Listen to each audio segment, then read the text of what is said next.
Assalamualaikum warahmatullahi wabarakatuh. Alhamdulillahirrabbilalamin. Anak-anak, hari ini kita akan melanjutkan pembelajaran tematik kita. Marilah kita buka terlebih dahulu pembelajaran hari ini dengan melafazkan lafaz basmalah. Bismillahirrahmanirrahim. Nah, selanjutnya silakan buka buku tematiknya halaman 136. Hari ini kita sudah masuk ke pembelajaran ketiga. Di halaman 36, di poin ayo membaca ada sebuah teks yang berjudul Alat Perkembangbiakan Tumbuhan. Kemarin kita sudah belajar tentang pertumbuhan dan perkembangan tumbuhan. Nah, hari ini kita akan belajar alat perkembangbiakan tumbuhan. Jadi, tumbuhan itu juga memiliki alat perkembangbiakan. Mari kita baca dulu teksnya dan kita pahami. Tumbuhan memiliki bagian-bagian tertentu dan fungsi masing-masing. Bagian-bagian tumbuhan adalah akar, batang, daun, bunga, dan buah ya. Anak-anak Umi sudah pasti mengetahuinya. Bunga merupakan bagian tumbuhan yang paling indah. Mahkota bunga memiliki warna-warni yang menarik. Selain paling indah, bunga memiliki fungsi yang penting, yaitu berfungsi sebagai alat perkembangbiakan pada tumbuhan berbiji. Nah, jadi kita sampai sini ya, di paragraf pertama kita sudah mengetahui bahwa bunga inilah yang memiliki fungsi penting, yaitu sebagai alat perkembangbiakan pada tumbuhan berbiji. Tumbuhan berbiji yang telah siap berkembang biak akan muncul bunga. Ya, jika bunga telah mengalami penyerbukan dan pembuahan, maka akan berkembang menjadi buah. Di dalam buah tersebut terdapat biji yang dapat tumbuh menjadi tanaman baru ya. Jadi seperti itu. Ketika dia sudah tumbuh bunga, maka dia akan berkembang menjadi buah. Nah, dari buah ini nanti ada bijinya. Terdapat biji yang nantinya akan menjadi tanaman baru. Indonesia memiliki 3 bunga cantik yang ditetapkan sebagai puspa nasional. Bunga tersebut adalah bunga melati sebagai bunga bangsa, bunga anggrek bulan sebagai puspa pesona, dan bunga Padma raksasa sebagai puspa langka.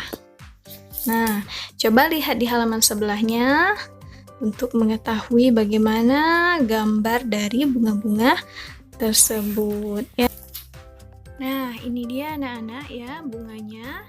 Yang pertama itu ada namanya puspa langka ya. Nama bunganya ini adalah bunga Padma atau Rafflesia arnoldi ya, atau bunga bangkai biasanya ya disebut seperti itu. Nah, yang kedua itu adalah bunga melati ya sebagai puspa bangsa. Lalu yang terakhir adalah bunga anggrek bulan sebagai puspa pesona. Jadi itulah bunga-bunga ya yang ditetapkan sebagai puspa nasional yang harus kita ketahui ya. Jadi sampai sini anak-anak sudah mendapatkan pengetahuan baru ya, yaitu tentang bunga yang sudah ditetapkan sebagai puspa nasional. Nah, anak-anak, selanjutnya kita akan melanjutkan materi ke halaman 144, yaitu tentang perkembangbiakan tumbuhan dengan umbi. Ya, ada yang tahu apa itu umbi? Umbi merupakan bagian tanaman yang berfungsi sebagai tempat penyimpanan cadangan makanan. Umbi terbagi menjadi 3, yaitu umbi akar, umbi batang, dan umbi lapis. Nah, di sini ada contoh umbi akar. Ya, umbi akar itu akar yang mengembang di dalam tanah. Contohnya wortel. Kemudian ada umbi batang, ya. Nah, umbi batang ini adalah batang yang menggembung di dalam tanah. Jadi dia umbinya yang ada di batang. Contohnya adalah pada kentang. Dan yang ketiga adalah umbi lapis. Umbi lapis adalah tumpukan pangkal daun yang mengembung dalam tanah. Contohnya adalah bawang merah. Ya, coba kita lihat di sini bawang merah. Ketika dipotong, dia berlapis-lapis. Nah, coba dilihat ya. Bawang-bawangan itu termasuk pada umbi lapis. Nah, di sini ada beberapa perbedaan antara umbi batang, umbi akar, dan juga umbi lapis. Coba lihat persamaannya. Sama-sama di dalam tanah ya. Kemudian sama-sama tempat menyimpan cadangan makanannya pada umbi. Dan dapat digunakan sebagai alat perkembangbiakan. Di sini perbedaannya, umbi batang terbentuk dari batang. Kalau umbi akar dari akar dan umbi lapis dari lapisan daun-daunnya. Kemudian perbedaan yang kedua, kalau umbi batang, tumbuh tunasnya pada bagian umbi batang ya. Kalau umbi akar pada akarnya, dan kalau pada umbi lapis itu pada pangkal daun. Nah, coba lihat tadi ya tanaman bawang. Kalau umbi batang ya, yang ketiga dia memiliki akar tunggang. Sedangkan kalau umbi akar, dia memiliki akar serabut ya. Nah, menurutmu mengapa bawang merah disebut umbi lapis?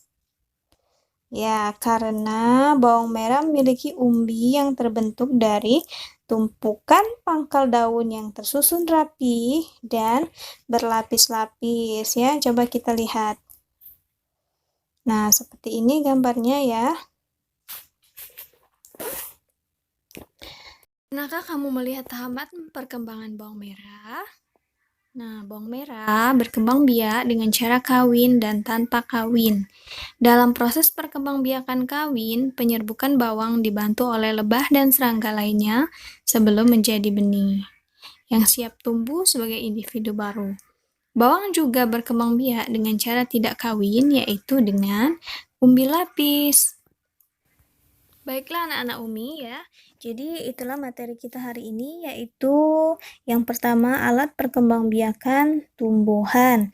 Kemudian yang kedua apa tadi? Perkembangbiakan tumbuhan dengan umbi. Nah, Umi harap semuanya bisa memahami materi hari ini. Dan untuk hari ini tidak ada tugas ya. Baiklah, sampai sini dulu materi tema. Marilah kita tutup dengan melafazkan lafaz hamdalah. Alhamdulillahirabbil alamin. Umi akhiri, wassalamualaikum warahmatullahi wabarakatuh. Thank you.